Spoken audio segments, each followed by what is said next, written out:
परभणीमधून आगीची बातमी आहे। परभणी शहरातील एका दुकानामध्ये आग लागलेली आहे। 3 तासापासून इथे अग्नितांडव सुरू आहे।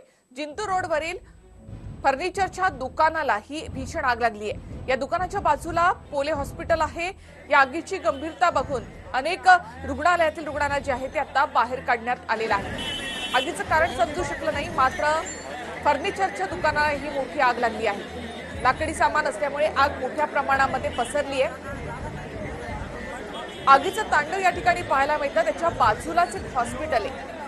हॉस्पिटलमध्ये आग पसरू नये किंवा धुराचा त्रास या रुग्णांना होऊ नये यासाठी सध्या हॉस्पिटलमधील रुग्णांना बाहेर काढण्यात आलेला आहे। गजबजलेल्या वस्तीमध्येच फर्निचरच्या दुकानाला ही आग लागलेली आहे।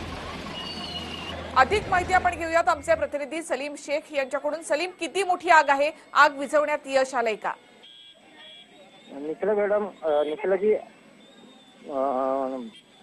3 ते 4 तासापासून ही आग लागली होती। आतापर्यंत ते नियंत्रण आलेलं नाही। 5 ते 6 बंब लागलेले। वूड फर्निचर नावाचा ही दुकान आहे जिंतूर रोडवरील आणि त्याच्या बाजूलाच पोलो हॉस्पिटल आहे। आणि हे जेव्हा आग लागली, त्या आग लागल्यानंतर त्या हॉस्पिटलच्या सर्व पेशंटना बाहेर काढण्यात आले होते। ही आग इतकी भयंकर होती की आगाचं कारण कोणाला समजलं नाही। आग कशामुळे लागली आणि का लागली?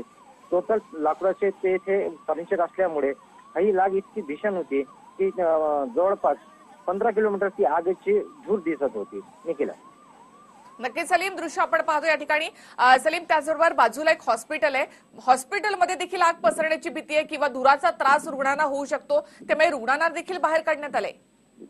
बिलकुल निखिला, तेच म्हणलं होतं मी की त्या धुरामुळे डॉक्टर जे पोलो हॉस्पिटल आहे त्या धुराच्या काहीतरी या मुलांना त्रास होईल म्हणून ताबडतोब सगळ्या मुलांना बाहेर काढण्यात आलेले आणि अग्निशमन दलाचे ते पूर्ण प्रयत्न करत आहे की याला आटोक्यात आणावं। आता जवळपास 75% आगीवर नियंत्रण करण्यात आलेलं आहे, मात्र अजूनही आग पूर्णपणे विझलेली नाही। निखिला जी, धन्यवाद सलीम एकूणच माहितीबद्दल। परभणीमध्ये फर्निचरच्या दुकानाला ही मोठी आग लागलेली आहे। या बाजूलाच एक हॉस्पिटल देखील आहे आणि त्यामुळे तिथल्या रुग्णांना देखील बाहेर काढण्यात आलंय। सध्या आगीवर नियंत्रण मिळवण्याचे प्रयत्न सुरू आहेत।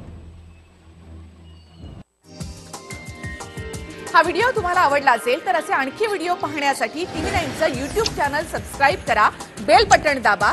ताज्या घडामोडींसाठी लॉग ऑन करा tv9marathi.com।